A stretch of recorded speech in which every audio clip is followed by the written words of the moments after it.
Patricia Marshall never imagined that her gift for healing would become the very thing that trapped her in a world of violence, or that her quiet strength would capture the soul of the most dangerous man in Seoul.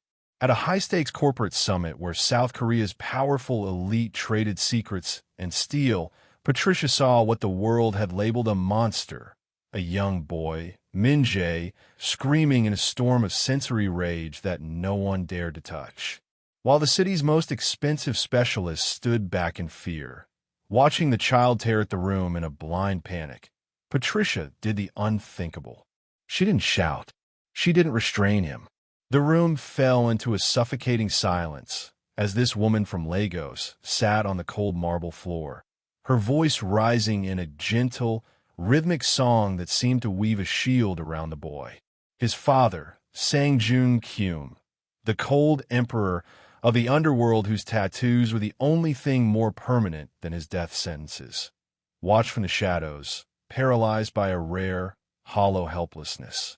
When Patricia reached out and Min Jae finally collapsed into her arms, his tiny hands clutching her shirt as if she were the only solid ground in the universe, the air in the room shifted forever. She didn't know that no nanny had survived more than a day in this house.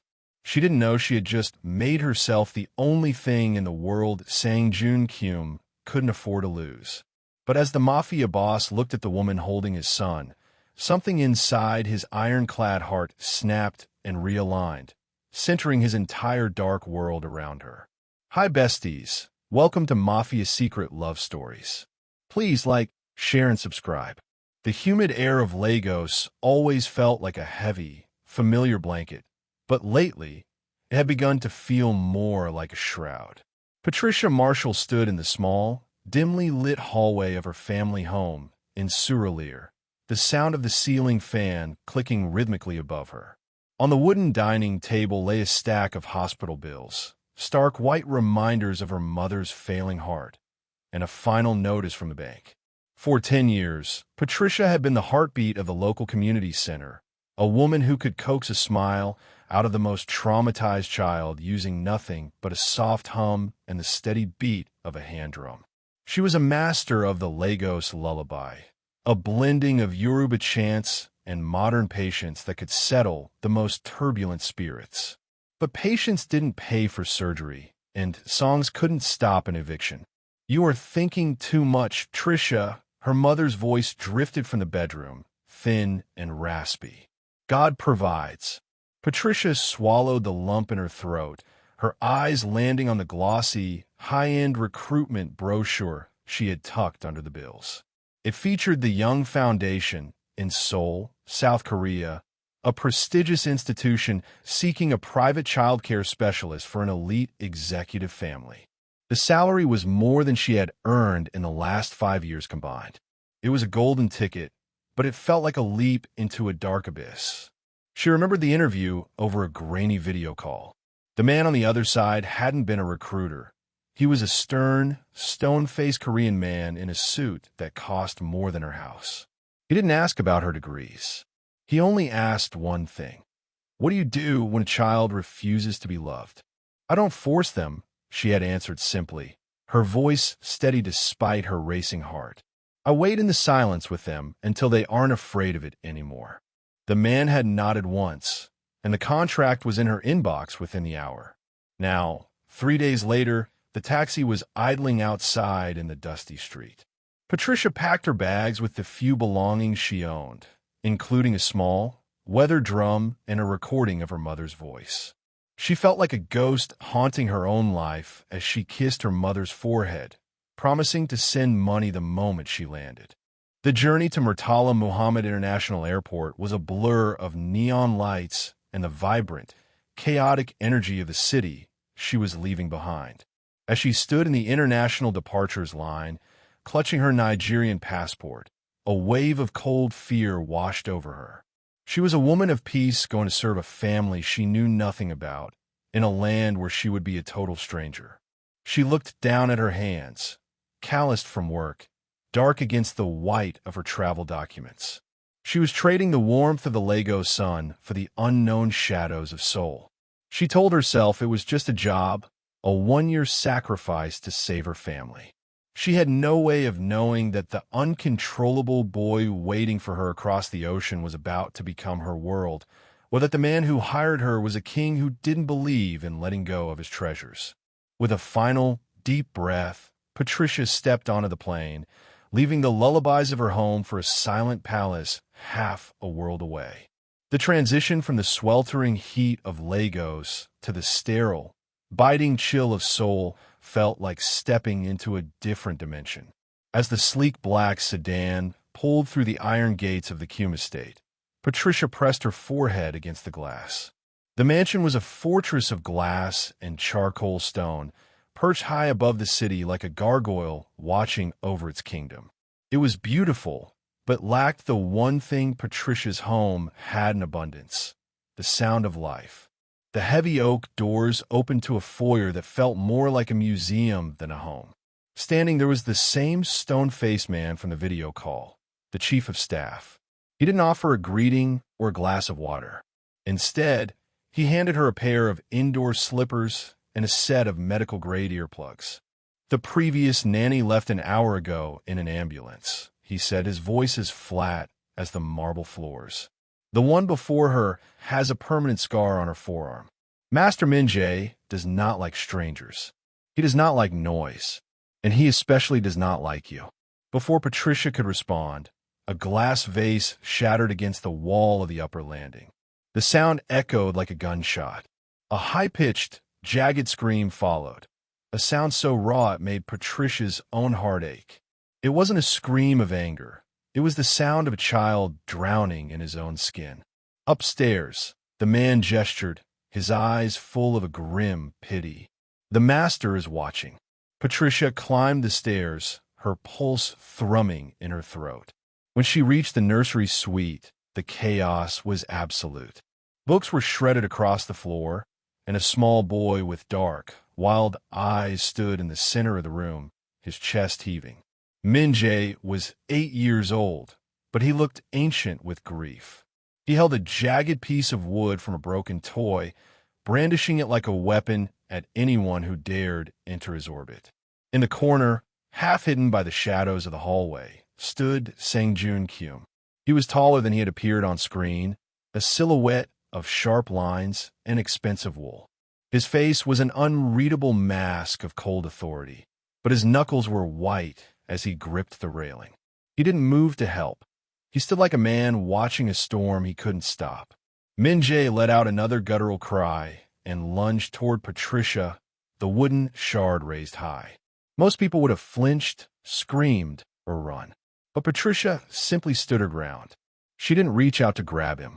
Instead, she slowly sank to her knees, making herself smaller, her eyes fixed not on his weapon, but on his frantic, searching gaze.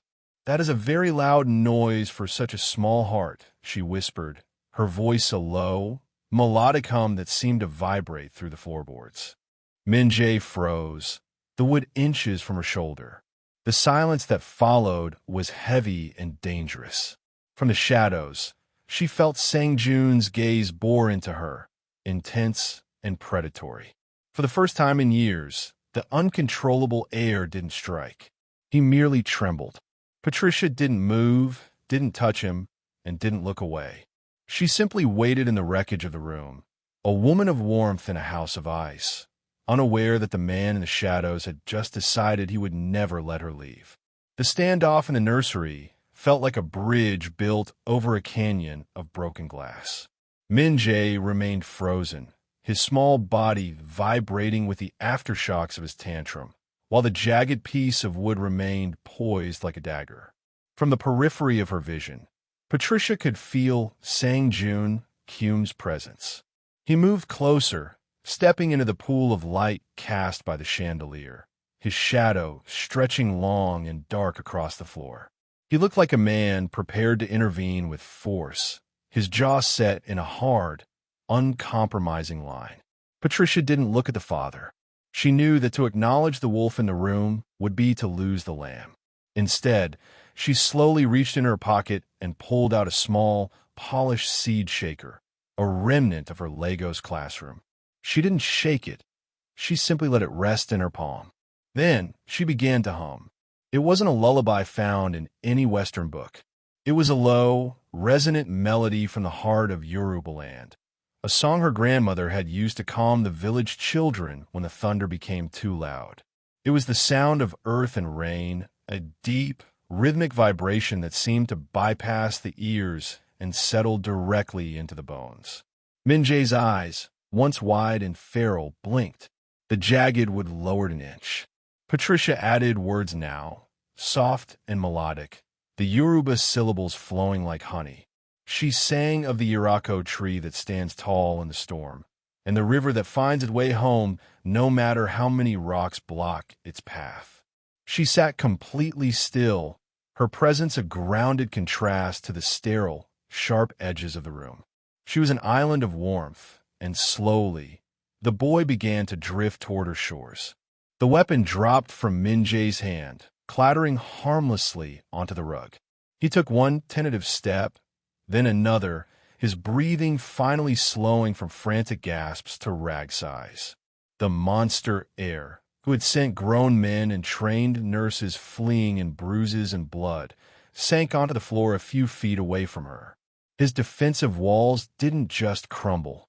They evaporated in the heat of her song. As the final notes of the melody faded into a gentle hum, Min-jae's head began to heavy. The exhaustion of years of internal war finally claimed him. His eyes fluttered shut, and for the first time in 3 years, he didn't fight the sleep. He leaned sideways, his small frame eventually tipping over until his head rested against Patricia's knee. The silence that followed was absolute. Patricia looked up then, meeting Sang-jun's gaze. The Mafia Boss looked as though he had seen a ghost or a miracle. His icy composure was cracked, a flicker of something raw and desperate showing through the gaps. He looked at his son, sleeping peacefully against the legs of a woman he had met only moments ago. And then he looked at Patricia.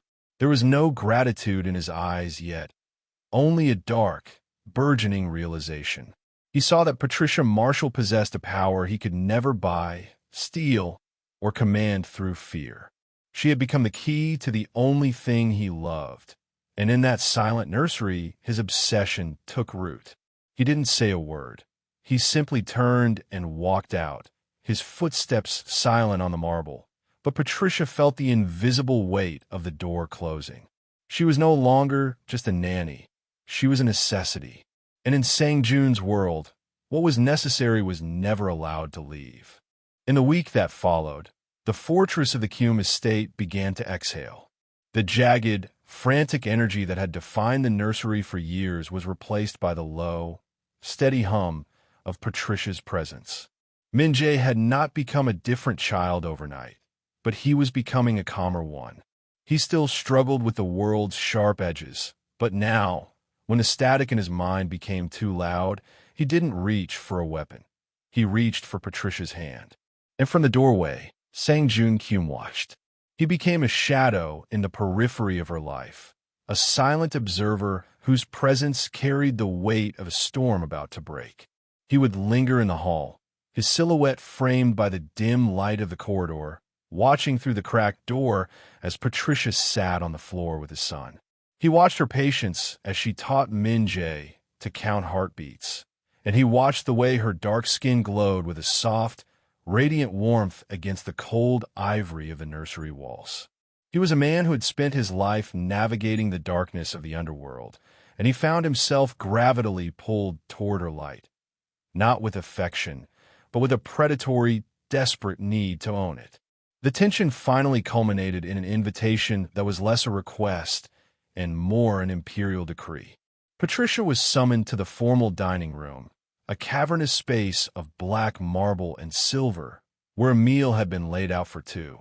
Sang-jun sat at the head of the table, his suit jacket discarded, his shirt sleeves rolled up to reveal the intricate, dark ink that climbed his forearms, dragons and thorns that told the story of a man who had bled for every inch of his power. He didn't look up as she sat down. He merely watched the way the candlelight caught the steady, unafraid expression in her eyes. "The chief of staff tells me the boy ate his entire meal today without a single plate being broken, Sang-jun said, his voice a low, dangerous velvet. He tells me the night terrors have stopped. My son's silence used to be a tomb. Now it is just silence. He is learning to trust the world again, Mr. Kume, Patricia replied, her voice calm despite the prickle of awareness on her skin. He is a child, not a project. Sang-jun leaned forward, his hands clasping on the table. The tattoos on his wrists looked like shackles. I do not care for semantics. I care for results. You have achieved in 7 days what a dozen doctors failed to do in 3 years. He paused, his gaze narrowing, intense and possessive. Your contract is for 1 year. But I have realized that 1 year will not be enough. Min-jae has tied himself to you. If you leave, he will break again. And I do not allow things I value to break. Patricia felt the air in the room grow heavy. I have a family in Lagos, sir. I have a life I intend to return to. Everyone has a life they intend to return to until they find a better one, Sang-jun countered. He reached into his pocket and placed a blank check on the table between them, sliding it toward her with a slow, deliberate finger. Name your price, Patricia. Not for a year. Not for 2. Name the price for your life. Tell me what it costs to keep you in this house, in this country, forever. Whatever the number, I will double it. The offer wasn't an act of generosity. It was a declaration of ownership. Patricia looked at the check and then at the man behind it, seeing this shadow emperor in full view. He wasn't looking for a nanny anymore. He was building a cage out of gold, and he was waiting for her to step inside. The shift was subtle at first, masked by the frantic gratitude of a father whose son was finally finding peace. But by the following morning, the reality of the dinner's ultimatum began to take physical form. When Patricia tried to return to her modest quarters in the staff wing, she found the hallway blocked by 2 men in suits who stood like granite pillars. Her belongings had already been moved. Her new suite was an architectural masterpiece of silk and shadows, located on the top floor of the private wing. It didn't just share a wall with the nursery. It shared a connected balcony with Sang-jun's primary suite. The air here smelled of expensive sandalwood and the ozone of a coming storm. When she opened the French doors, she saw him. Sang-jun was standing on his side of the terrace, his back to her, the dark ink of the dragon on his shoulder blade seeming to writhe in the morning light. He didn't turn around, yet she knew he was aware of every breath she took. I need to go to the market, Patricia said, her voice projecting a confidence she didn't entirely feel as she stepped toward the threshold of the main hall. Min-jae needs specific ingredients for the Nigerian puff-puff, I promised him. It helps him stay grounded. She didn't get past the elevator. A young guard, his eyes fixed on the floor in a gesture of forced respect, stepped into her path. The master has given orders, Miss Marshall. For your safety and the stability of the young heir, you are not to leave the grounds. Anything you require will be flown in. Anything you desire will be bought. But you stay. I am an employee, not a prisoner, she snapped, the fire of her Lagos upbringing flaring in her eyes. She marched back to the balcony, finding Sang-jun exactly where she had left him. He was nursing a glass of dark liquid, his gaze fixed on the sprawling skyline of Seoul, as if he owned every light in the city. Call off your men, Sang-jun, she demanded, using his name for the first time. He turned then, and the intensity in his eyes was enough to make the air turn cold. He moved toward her with a predatory grace, stopping only when he was inches away, his shadow completely enveloping her. He reached out, not to touch her skin, but to catch a stray lock of her hair between 2 fingers. He examined it with a terrifying, quiet fascination. The world outside those gates is a jagged place, Patricia, he whispered, his voice a low, possessive rasp.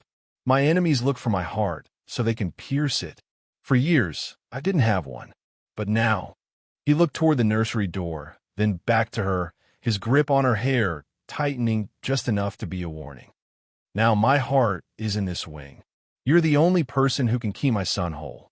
That makes you the most valuable person in this country. and I do not let my valuables wander into the street. He pulled a small, black remote from his pocket and pressed a button. With a heavy, mechanical hum, the shutters over the distant estate gates slid shut, and the high-tech locks on the wing engaged with a series of metallic clicks. "You have everything you need here," he said, his eyes tracing the line of her throat. "Safety, wealth, my son's love, and my undivided attention." Patricia looked at the high stone walls and the men stationed at every exit. The nursery was no longer a place of healing. It was the center of a gilded cage. She was surrounded by silk and marble. But as Sang-jun walked past her, his shoulder brushing hers with a deliberate, lingering heat, she realized that the uncontrollable son wasn't the only Q man who had decided she was the only cure for his darkness. She was no longer just the nanny. She was the prize. The transition from the sanctuary of a nursery to the opulence of the Kyum Grand Ballroom felt like a descent into a den of wolves. Sang-jun had demanded her presence at the Foundation's private gala, and he had spared no expense to erase the nanny from her appearance. Patricia stood at the top of the marble staircase, clad in a gown of molten emerald silk that complemented the deep radiance of her skin. Yet, as she looked down at the sea of tailored suits and cold, calculating eyes, she felt more exposed than she ever had in the streets of Lagos. She saw the way the room shifted as she descended. These weren't just business associates. They were the lieutenants and rivals of the Kyum Syndicate, men who dealt in blood and silence. Their whispers trailed after her like smoke. To them, she was a curiosity, a vulnerability, or perhaps a new target. Sang-jun was waiting at the base of the stairs. He looked devastating in a midnight black tuxedo, his presence so commanding that the air seemed to thin around him. As Patricia reached the final step, he didn't offer a polite nod. He reached out and took her hand, his grip firm and possessive, pulling her into his personal space. "You look like a queen," he murmured, his voice a low vibration that only she could hear. "Which is fitting, because tonight they need to understand that you are untouchable." Before she could protest, the orchestra transitioned into a slow, haunting waltz. Sang-jun led her toward the center of the floor. The other couples parted like a retreating tide, leaving them in a spotlight of predatory attention. Patricia's heart hammered against her ribs as he placed a hand on the small of her back, his touch searing through the silk of her dress.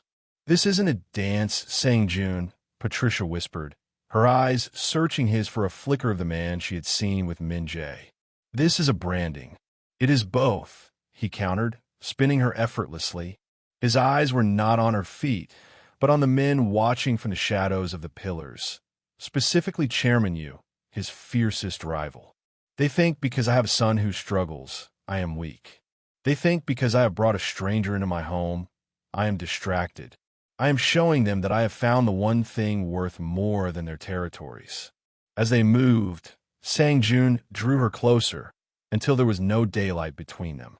He leaned down, his lips brushing against her ear in a gesture that looked like a lover's confidence, but felt like a king's decree. Patricia could feel the eyes of the underworld burning into her. She saw the way Chairman Yu narrowed his gaze, noting the way the cold emperor held her as if she were made of glass and fire.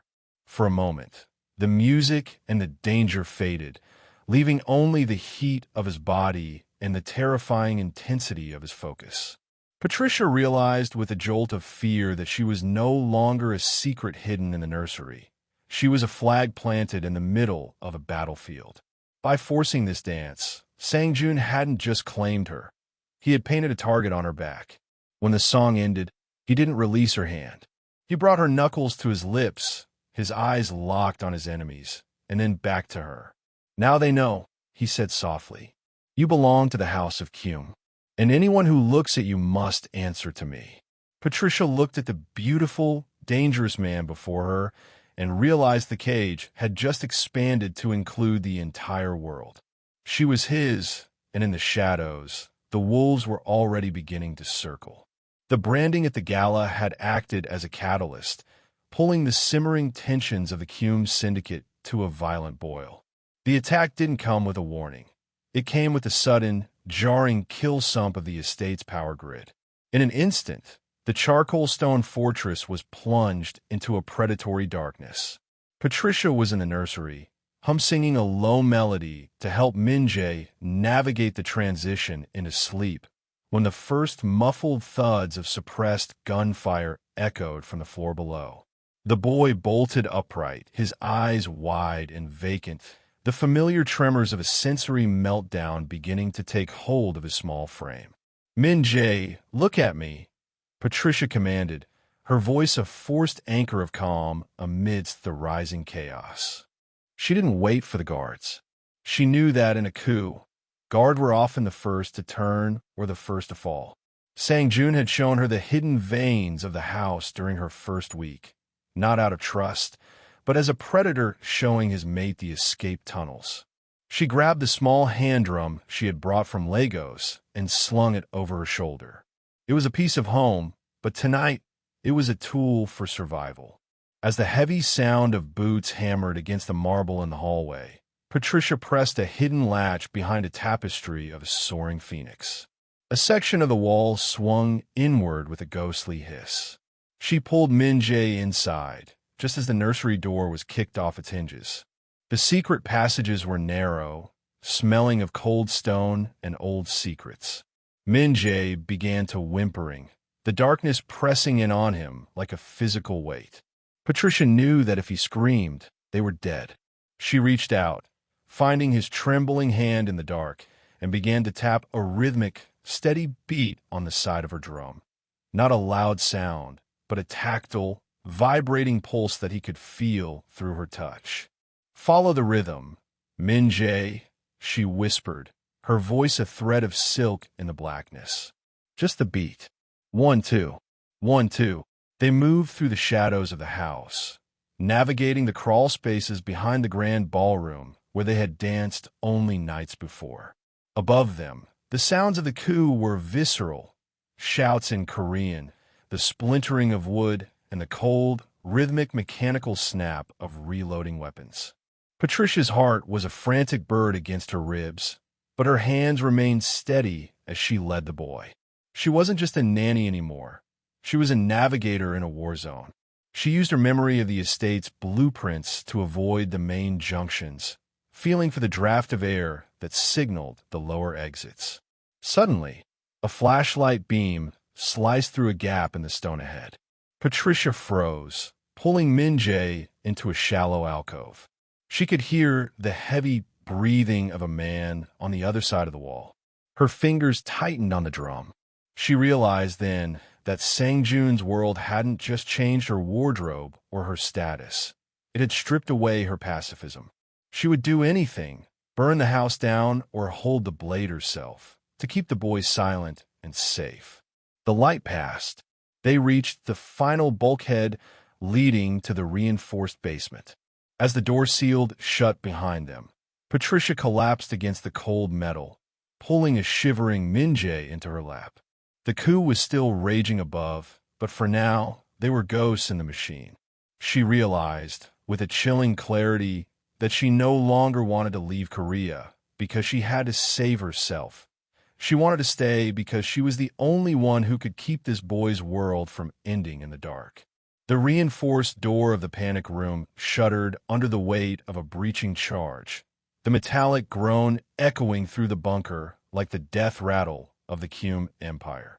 Patricia pulled Min-jae tighter into the corner, wrapping her body around his smaller frame until she was a human shield of emerald silk and sheer desperation. She could feel the boy's heart hammering against her ribs, a frantic, rhythmic pulse that she mirrored with a final, silent prayer. The explosion didn't come. Instead, the heavy locks disengaged with a familiar, high-tech sequence. The door swung open, but Patricia didn't move. She didn't look up until a shadow fell across them, a shadow she would recognize in any world, under any sky. Sang-jun stood in the doorway, a vision of absolute carnage. His tuxedo was torn, his white shirt stained with the crimson cost of reclaiming his home.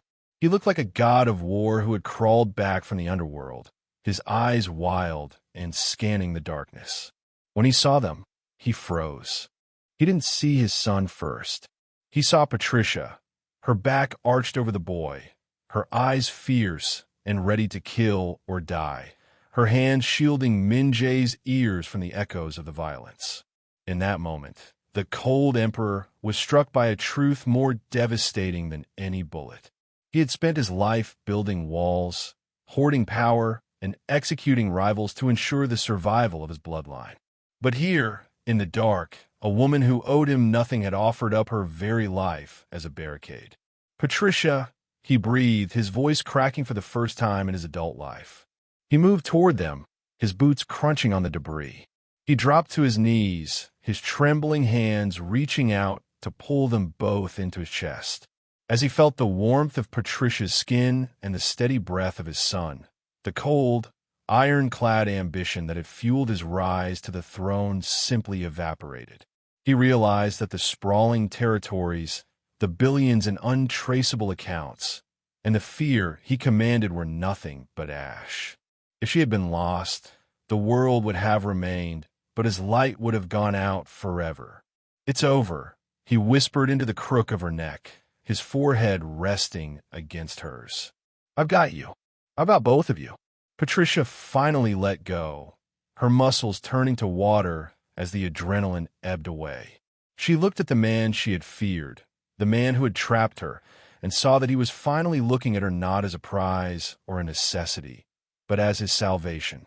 Sang-jun pulled back just enough to look at his blood-stained hands, then at the innocent face of his son and the tear-streaked beauty of the woman who saved him. The empire was in ruins, his lieutenants were dead or in chains, and the wolves were still at the gate. But as he held Patricia, he knew he would burn the rest of his kingdom to the ground himself if it meant he could keep her safe. He wasn't a king anymore. He was a man who had finally found something worth being good for. He pressed a desperate, lingering kiss to her temple, a silent vow that the blood ended here. He would no longer be the man who kept her in a cage. He would be the man who built her a world where cages didn't exist. The aftermath of the coup left the Kume estate in a heavy, contemplative silence. The smoke had cleared, and the sounds of reconstruction now hummed through the halls where gunfire had once echoed. In the center of the restored private wing, the afternoon sun spilled across the black marble floors, but the air no longer felt cold. Patricia stood by the floor-to-ceiling windows of the nursery, watching Min Jae play in the garden below. He was stacking stones in a purposeful, rhythmic pattern, his movements fluid and free of the frantic tension that had once defined him. He was a child who had found his footing, and Patricia knew her work.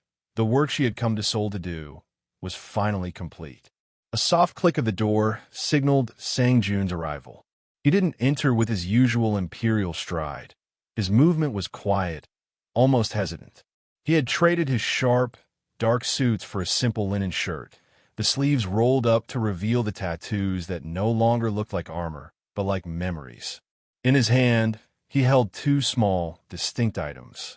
He walked toward her, stopping close enough that she could feel the heat of his presence. Without a word, he placed a dark navy booklet on the table between them. It was her Nigerian passport. Resting on top of it was a first-class, open-ended ticket to Lagos. "The gates are open, Patricia," Sang-jun said, his voice a low, rough velvet. "Your debt is cleared. Your family's home is paid for in full, and a medical fund has been established for your mother that will last her lifetime. You have given me my son's life. I am returning yours." Patricia looked at the passport, the document that had been her cage for months. It represented her freedom, her heritage, and the comfort of the Lagos sun. But as she reached out to touch it, she felt a strange, hollow ache in her chest. "You are free to leave tonight," Sang-jun continued, his gaze fixed on her with an intensity that made her breath hitch. Then, he reached into his pocket and pulled out a small velvet box. He didn't open it. He simply set it down beside the passport. "But I have learned that a king is nothing without his heart. I spent my life taking what I wanted, But you taught me that the only things worth having are the things given freely. He stepped closer, his hand hovering near hers, not daring to close the distance unless she allowed it. I am dismantling the syndicate. The Shadow Emperor is dead. I am building something new, something legitimate, but I cannot do it alone. I don't want a nanny for my son. I want a partner for my life. He opened the box then, revealing a ring of rose gold and a rare, deep green emerald that mirrored the color of the dress she had worn the night he branded her as his. It was a crown in the form of a ring. One is a path back to the life you knew, he whispered, his eyes searching hers with a vulnerability that shattered the last of her defenses. The other is a path to a throne you never asked for, beside a man who will spend every day of his life trying to be worthy of your kindness. Choose Patricia, the ticket or the ring, Lagos or forever. Patricia looked out at Min-jae, who had paused his play to look up at the window, waving a small hand at her with a bright, knowing smile. She looked back at the man who had been her captor and had become her sanctuary. Slowly, she reached out. Her fingers brushed past the blue passport and the paper ticket, pushing them aside until her hand rested firmly over the velvet box. I think, she said, her voice a melodic hum that finally settled the storm in his eyes, that I've already found my way home. Sang-jun didn't wait. He pulled her into his arms, his kiss a desperate, joyful seal on a new destiny. The uncontrollable house had finally found its peace. In the heart of Seoul, a new legacy was beginning, one built not on fear, but on the quiet strength of a woman who had taught a king how to love.